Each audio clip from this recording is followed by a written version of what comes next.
नमस्कार दोस्तों, न्यूज वाला में आपका स्वागत है। डर फिल्म के शाहरुख खान तो आपको याद ही होंगे। ये सब चीजें फिल्मों में बेहद ही ज्यादा रोमांचक लगती हैं, लेकिन रियल लाइफ में इस तरीके की घटनाएं काफी ज्यादा खतरनाक साबित हो सकती हैं। ऐसी ही एक घटना कर्नाटक से सामने आई है और सोशल मीडिया पर लोग कह रहे हैं जस्टिस फॉर नेहा। परेशान करने वाली कहानी है नेहा और फयाज की। साथ साथ पढ़ते थे। फयाज और नेहा दोनों दोस्त थे।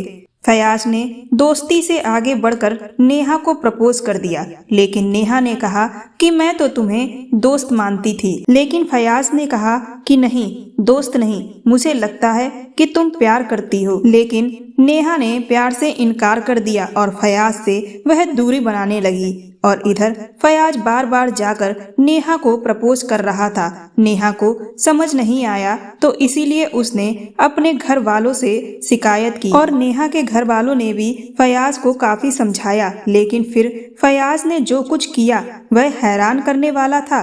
24 साल के फयाज ने एक लड़की को एग्जाम सेंटर के बाहर वह मौत दी जिसे सुनकर आपकी रूह कांप जाएगी। इस घटना का पूरा वीडियो सोशल मीडिया पर वायरल हो रहा है और साफ साफ दिख रहा है कि किस तरह से फयाज ने नेहा जो एग्जाम सेंटर से बाहर निकल रही थी उस पर चाकू से तब तक वार किया जब तक वह पूरी तरह से लहूलुहान नहीं हो गई। यह खबर काफी हैरान करने वाली है, परेशान करने वाली है, रोंगटे खड़े करने वाली है। नेहा कर्नाटक में एक कांग्रेसी नेता की बेटी है।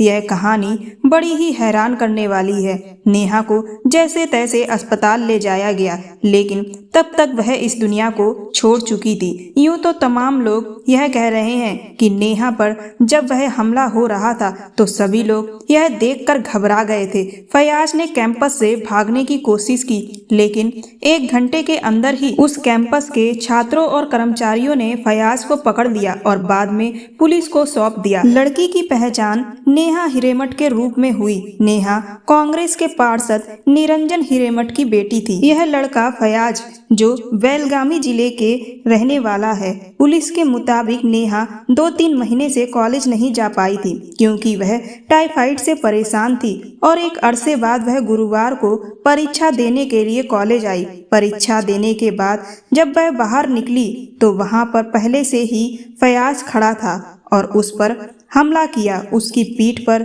उसकी गर्दन पर तब तक वार किया जब तक कि नेहा खून से लथपथ नहीं हो गई। फयाज और नेहा एक साथ यूजी कोर्स की पढ़ाई करते थे। साथ पढ़ने के दौरान दोनों की एक दूसरे के साथ अच्छी दोस्ती हो गई थी। दोस्ती को फयाज ने प्यार समझ लिया था और इस प्यार में उसने वह किया जो अब रूह कपाने वाला है। नेहा ने बाद में उससे कहा कि मैं सिर्फ तुम्हारी दोस्त हूँ, इससे ज्यादा कुछ नहीं। लेकिन फयाज ने नेहा की इस बात को स्वीकार नहीं किया।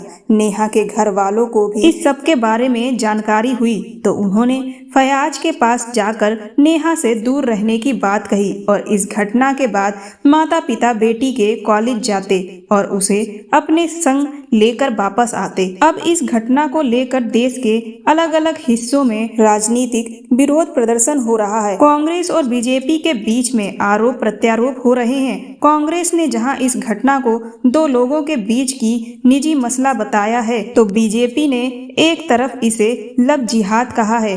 कर्नाटक राज्य में कानूनी व्यवस्था बिगड़ रही है। अगर जिसकी सरकार है और उसी के लोग सुरक्षित नहीं हैं, तो फिर बाकी लोगों का क्या हाल होगा, आप समझ सकते हैं। एमसीए छात्रा नेहा हिरेमठ के पिता ने शुक्रवार को कहा कि प्रदेश में लव जिहाद तेजी से फैल रहा है। लोगों से कॉलेज जाने वाली अपनी बेटियों की देखभाल करने के लिए अपील की। नेहा की गुरुवार को फयाज ने हत्या की थी। पत्रकारों से जब बातचीत की तो कांग्रेस के नेता और नेहा के पिता निरंजन हिरेमठ ने कहा कि आए दिन इसी तर्ज पर घटनाएं होती हैं। मुझे नहीं पता कि युवा गलत रास्ता क्यों अपनाते हैं, उनकी ऐसी मानसिकता क्यों है, लेकिन हमारी मांग है कि किसी भी लड़की या उसके माँ बाप को इस सब से नहीं गुजरना चाहिए। मुझे लगता है कि लव जिहाद तेजी से फैल रहा है। मेरी सभी माता पिताओं से यह अपील है कि अगर आप अपनी बेटी को कॉलेज भेज रहे हैं तो आप भी उनके साथ जाएं और यह सुनिश्चित करें कि कोई उनका पीछा ना कर रहा हो। जो कुछ हमारे साथ हुआ और किसी के साथ ना हो। निरंजन जी कहते हैं कि हमारे आसपास की जो स्थिति है वह बहुत संवेदनशील है। सरकार महिलाओं को 50% से ज्यादा आरक्षण देने को तैयार है। कई मुकामों पर महिलाएं आगे हैं। अगर सब कुछ इसी तरह से चलता रहा तो क्या स्थिति होगी। मैं राज्य की सरकार और लोगों से, नेताओं से इस मामले में उचित कार्रवाई करने की मांग करता हूं। कांग्रेस सरकार हालांकि कह रही है कि जो बात उनके नेता कह रहे हैं वह पूरी तरह से सही नहीं है और यह घटना व्यक्तिगत तौर से हुई है। सरकार का यह कहना है कि नेहा और आरोपी फयाज एक जमाने में प्यार में थे और बाद में अलग अलग हुए। इसी वजह से उसने उसकी हत्या की। बेलगावी जिले में फयाज के गृह नगर में इस घटना की निंदा करते हुए तमाम संगठनों ने इसको लेकर विरोध जताया है। राज्य के जो गृह मंत्री हैं उनका यह कहना है लव जिहाद से इसे देखना सही नहीं है जब तक इसका प्रमाण नहीं मिलता। स्टेट के होम मिनिस्टर कहते हैं कि मेरी जो जानकारी के मुताबिक दोनों एक दूसरे से प्रेम करते थे। लड़के ने चाकू इस वजह से मारा क्योंकि लड़की उसे अपने आप से दूर कर रही थी। इसलिए इस घटना में लव जिहाद का दृष्टिकोण नजर नहीं आता है। लेकिन ऐसा हो सकता है कि लड़के को लड़की की किसी और से शादी से डर हो और इसी वजह से इस घटना को अंजाम दिया गया हो।